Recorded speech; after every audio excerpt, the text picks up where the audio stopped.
ان اہل ایمان کے بارے میں اللہ کیا کہتے ہیں؟ یخرجہم من الظلمات الی النور، کہ وہ کرتا رہتا ہے، یخرج مضارع سے مراد ہوتی ہے کرتا رہتا ہے، وہ نکالتا رہتا ہے ان کو اندھیروں میں سے روشنی کی طرف۔ روشنی سے مراد قرآن یا ہدایت ہے، لیکن اندھیروں کا لفظ جمع میں استعمال ہوا ہے، شاید اس کی طرف اشارہ یہ ہے کہ ہم مختلف اندھیروں میں ہوتے ہیں۔ لیکن مزے کی بات یہاں غور کرنے کی کیا ہے کہ اہل ایمان کی بات کی جا رہی ہے، اور پھر کہا جا رہا ہے کہ ان کو اندھیروں میں سے روشنی کی طرف ہمارا رب نکالتا چلا جاتا ہے۔ یعنی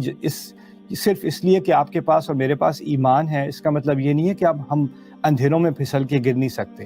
انسان سے غلطی ہوتی ہے، انسان گرتا ہے، انسان اپنے آپ کو بھی ڈس اپوائنٹ کرتا ہے، اپنے احباب کو بھی ڈس اپوائنٹ کرتا ہے، اپنے رب کو بھی ڈس اپوائنٹ کرتا ہے، اپنے نبی کو بھی ڈس اپوائنٹ کرتا ہے۔ غلطی انسان سے ہوتی ہے، لیکن اس غلطی کے بعد اللہ تعالیٰ اپنے ذریعے سے، اپنے کلام کے ذریعے سے، اپنی ولایت کے ذریعے سے اس گرے ہوئے انسان کو جو اندھیروں میں ہے اب، اس کو دوبارہ روشنی میں لے آتا ہے۔ یخرجہم من الظلمات الی النور۔ تو یہاں پر بھی اللہ تعالیٰ نے آخر میں رسول صلی اللہ علیہ وسلم کے ذریعے سے پہلے تو بتایا کہ ہم سب چیزوں پر ایمان لے آئے، لیکن ایمان لانے کے بعد اس کا مطلب یہ نہیں کہ ہم فرشتے بن گئے، اب ہم سے کوئی غلطی ہی نہیں ہوگی، اب تو امکان ہی نہیں رہا کہ ہم کوئی گناہ کر سکیں یا حرام چیز ہمارے نزدیک کوئی آ سکے۔ انسان پھر بھی انسان ہی ہوتا ہے، اور ہماری تو اچھائیوں میں بھی خلل ہوتا ہے، برائی تو دور کی بات ہے، ہماری نماز بھی پرفیکٹ نہیں ہوتی، ہمارا وضو بھی پرفیکٹ نہیں ہوتا، ابھی حج عمرے پہ جائیں گے تو حج عمرے میں بھی خلل ہوں گے، ایسے بھی خلل ہوں گے جس کا ہمیں علم بھی نہ ہو، کیونکہ جو کمال ہے، جو پرفیکشن ہے، وہ تو صرف اللہ تعالیٰ کے لیے ہے۔ باقی ہم نے تو جو کرنا ہے اس میں کوئی نہ کوئی کوتاہی تو ہوگی، وہ تو ہم انسان کے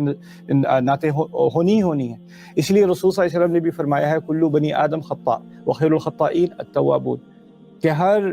آدم کی اولاد میں سے ہر ایک بار بار غلطیاں کرتا ہے، اور بار بار غلطی کرنے والوں میں سے بہترین وہ ہیں جو بار بار توبہ بھی کرتے ہیں۔ یعنی یہ غلطی ہوئی، آپ نے سنسیئرلی توبہ کی، اس کے بعد غلطی ہوئی تو آپ نے پھر دوبارہ سنسیئرلی توبہ کی، اپنے آپ سے وعدہ کیا اب اس گڑھ میں نہیں گرنا، دوبارہ یہ غلطی دوبارہ نہیں کرنی۔ ہو سکتا ہے آپ کسی اور نئی غلطی میں گر جائیں، انسان ہو سکتا ہے، یا ہو سکتا ہے انجانے، جان بوجھ کر نہیں، کسی کمزوری کی وجہ سے کچھ عرصے بعد اسی پرانی غلطی میں دوبارہ گر جائے، ایسا بھی ہو سکتا ہے۔ لیکن وَلَمْ يُصِرُّوا عَلَى مَا فَعَلُوا وَهُمْ يَعْلَمُونَ، قرآن نے قاعدہ دے دیا کہ وہ